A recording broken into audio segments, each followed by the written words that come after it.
Mel, you had Cole Strange ranked as your 69th overall prospect on your big board, and New England then selected Baylor wide receiver Tyquan Thornton in the second round. He ran the fastest 40-yard dash by any wide receiver at this year's combine. However, Thornton was ranked as the 193rd overall prospect on Kiper's big board. So, Todd, the Patriots got Kiper's worst draft grade. Do you agree with that? I tend to agree. And listen, Cole Strange is going to be an 8-year starter, is my guess. And Bill Belichick would be 78 and looking down and seeing that he's still got his starting guard there from this year's draft. But they could have gotten him later. Remember, they moved back in the first round. So if they really wanted Strange, they could have taken another player at 29. They could have then moved up a little bit in the second round if they were worried they weren't going to get Strange and got him there in the second.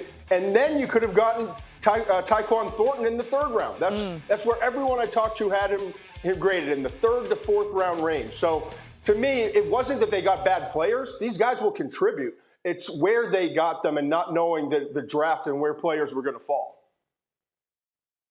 Yeah, here's what confuses me, and maybe, Todd, you can help me. I don't understand why they didn't stick with Trent McDuffie, at 21, and to let him go to an AFC contender in Kansas City. I think the Washington cornerback, who's incredibly athletic, versatile, and most importantly, extremely smart, would have been a day one starter for a Patriots defense that desperately needs cornerbacks to get younger. So they really confused me from day one with that decision. And obviously their evaluation of him is different from mine, but I found it incredibly perplexing. Yeah, I'm far too skinny to talk about offensive linemen, so I'm not going to get into the Strange So skinny. pick. But Thornton in the second round gives me vibes of Corey Coleman, gives me vibes of Kendall Wright, gives me vibes of Denzel Mims or Tyrell Williams. Like these Baylor receivers that are supposed to be awesome receivers, they come into the NFL and then they're not great players. And for an offense that needed a difference maker at receiver, the receivers that went after Thornton, I know the Patriots were looking for speed. The receivers that went after them were Sky Moore, Alec Pierce, George Pickens. Like, give me one of those cats, and I feel way better because they're both speedy receivers and good players. Like, more refined wide receivers. And then the selection of a quarterback when I have Mac Jones makes no sense to me.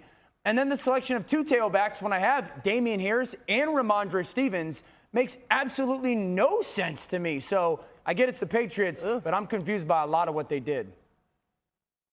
Yeah, Dan, I think the point is with them, there was the reaches. And I think when you look at the players, they're not bad. And Laura was talking about the rankings, the number. Remember, that number is the same as some guys that maybe could have been a little ahead. So if you're 68, you could have very easily been on a rankings. The Todd knows this, the grades are so similar, and some are exactly the same. 68, 69 could very easily be 59, 55 in that area. So when you look at the guys, I think the key is going to be, obviously, Tyquan Thornton. Tyquan Thornton is a spindly receiver, but he's got incredible speed. I thought he showed toughness. Thought he blocked well in some games, so there's talent to work with Thornton. And Jack Jones had 10 career interceptions. Go back to USC and then what he did at Arizona State. And Marcus Jones had 9 returns, 6 kickoff returns for touchdowns, 3 punt returns. He intercepted 9 passes in his career, both at Troy and at Houston. So some of these guys have ability. All we're saying is they went a little earlier than they should have. And my attitude is, you talk about a C+ and a B-? I had 10 teams with B-, 2 with C+. C+, B-, that's kind of splitting hairs, I think. Yeah, guys, I found this really interesting. The Patriots have drafted 2 players since 2014 that have been selected to a Pro Bowl in their career. That's tied for the fewest in the NFL. Those players are Mac Jones and Jake Bailey. Thanks for watching ESPN on YouTube. For live streaming, sports, and premium content, subscribe to ESPN+.